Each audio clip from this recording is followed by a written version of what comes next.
Saan nga ba nagsimula ang sistemang federalismo? Sina Alexander Hamilton, James Madison at John Jay ang kinikilala bilang mga tagapagtaguyod ng unang federal na sistema ng gobyerno. Subalit ang ideolohiyang ito ay nagmula pa sa isang French philosopher na si Charles de Montesquieu.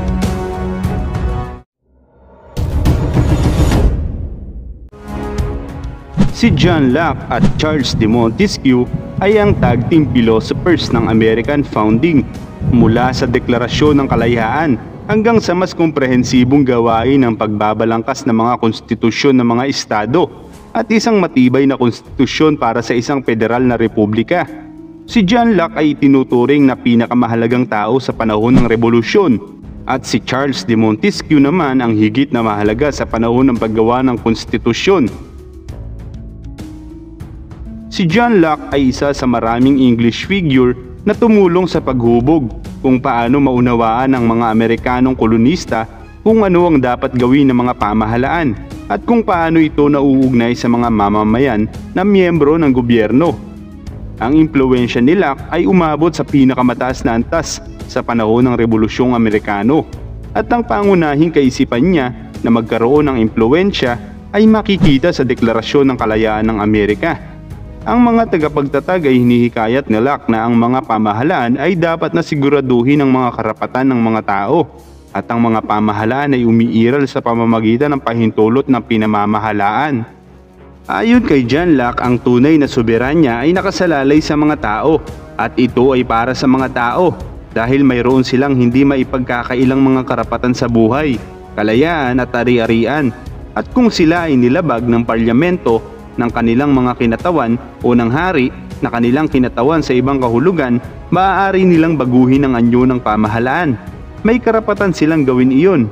Ipinagtatanggol nila hindi lamang ang kanilang mga karapatan bilang mga Ingles, ngunit ang kanilang mga karapatan bilang mga lalaki.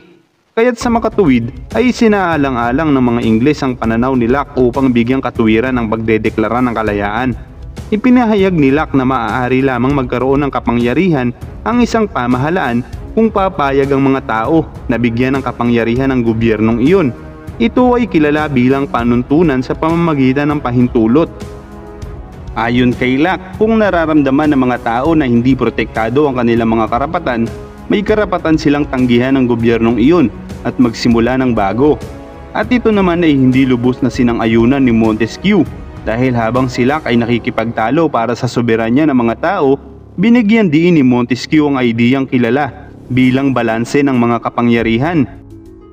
Nabuhay si Charles de Montesquieu noong unang kalahati ng ika-18 siglo at inilathala ang kanyang pinakadakilang akda, ang Spirit of Laws, noong 1748. Ito ang naging nag-iisang pinakamaimpluwensyang gawain para sa mga bumalangkas at nagdebate sa 1787 Constitution at Batas ng Mga Karapatan. Sina Alexander Hamilton, James Madison at John Jay ang kinilala bilang tagapagtaguyod ng federal na sistema. Subalit ang ideolohiyang ito ay nagmula pa kay Charles de Montesquieu, kaya't si Montesquieu ang mas kinilala ng nakararami na founder ng federalismo. Si Montesquieu ay isang hukom na naging Enlightenment political philosopher na nagbibigay diin sa kalayaan ng tao at makatwirang mga prinsipyo. Ang akdang Spirit of Laws ni Montesquieu noong una pa lamang ito na isa publiko ay sinasabing naibenta na parang hotcakes sa sobrang dami ng namili nito. At ito ay isinalin sa bawat wikang European sa loob lamang ng maikling panahon matapos itong mailathala noong 1748. Sa madaling salita, ito ay isang 18th century na pinakasikat at mabenta sa panahong iyon. Ang mga tao ay nagsisimulang magtanong sa buong Europa, ano ang pinakamahusay na paraan upang bumuo ng isang pamahalaan? Mas marami ang sinasabi ni Montesquieu kaysa kay Locke tungkol sa paghihiwalay ng mga kapangyarihan. Nauunawaan ni Montesquieu ang kapangyarihan na dapat pumasok sa gobyerno ng iba sa paraan na itinakda ni Locke sa kanila. Gaya ng sinasabi niya sa Spirit of Laws, ang federation ay karaniwang isang lipunan ng mga lipunan na isang mas malaking lipunan na binubuo ng mas maliliit na lipunan. At ang ideyang iyon ay napaka-maimpluwensya sa lahat ng mga Amerikano dahil iyon ang inakala nilang ginagawa nila. Itinaguyod ni Montesquieu ang isang komplikadong monarkiya ng konstitusyon tulad ng England na tinamasa noong ika-18 siglo na tinawag niyang balanse sa pagitan ng republika at monarkiya na may mga hudisyal at pambatasan na kinatawan upang balansehin ang isang hari. At sa katunayan, ang balanse o pagmomoderate ay ang pangunahing prinsipyo ni Montesquieu.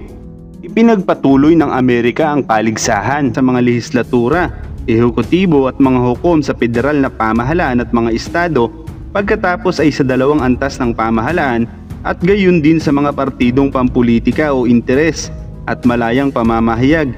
Ang lahat ng ito ay sumusunod sa pilosopiya ni Locke na ang patuloy na pagsubok para sa ekwilibryo at patuloy na argumento ay magtitiyak ng isang mas malaya, mas makatao at mas maingat na politika. Isipin natin ang Estados Unidos halimbawa ay walang mga pangunahing idea ng pamamahala sa pamamagitan ng pagsang-ayon at balanse ng kapangyarihan. Marami ang nangangatwiran na ang mismong mga pinagmulan ng bansa ay bunga ng paniniwala sa soberanya ng mga tao at ang patuloy na pag-igting sa pagitan ng interes na lumilikha ng ating paghihiwalay na balanse ng kapangyarihan ang siyang nagbubuklod sa republika. Hindi natin mauunawaan ang mga pundasyon ng ating anyo ng pamahalaan nang hindi natin pinag-aaralan ang prinsipyo ni Locke at hindi natin mauunawaan ang forma ng ating pamahalaan, ang mga anyo ng pamahalang iyon nang hindi pinag-aaralan ng pilosopiya ni Montesquieu. Itinuro ni Locke sa kanyang mga mambabasa na mayroong isang pamahalaan upang pagsilbihan ng mga tao nito at hindi ang kabaligtaran na ang mga tao ang dapat magsilbi sa pamahalaan. Ayon sa mga eksperto, naniniwala si Montesquieu na ang pamahalaan ay dapat nahatiin sa tatlong sangay na may iba't ibang tungkulin upang protektahan ang kalayaan. Ngunit mas nababahala si Locke sa pagprotekta sa mga individual na kalayaan ng mga tao tulad ng pag-aari, kapayapaan at kaligtasan kaysa sa instruktura ng pamahalaan. Sa madaling salita, para kay Locke, nais nitong magkaroon ng pagkakapantay-pantay ang bawat individual, nasa gobyerno man ito o wala. Subalit para kay Montesquieu ay hindi problema na magkaroon ng kapangyarihan ang gobyerno, basta't ito ay nahahati sa bawat estado at maayos ang pamamalakad nito para sa mas maayos na buhay ng mga tao. Kung nais mo namang malaman ang tungkol sa demokrasya, ay maaari mong panoorin ang videong ito at dito ay malalaman mo. Ilalagay ko na lamang ang link sa description ng video. At patungkol naman sa komunismo, tulad ng request ng ating taga-subaybay, ay tatalakayin natin sa mga susunod pa nating video. Muli, maraming salamat po sa panonood. Paalam!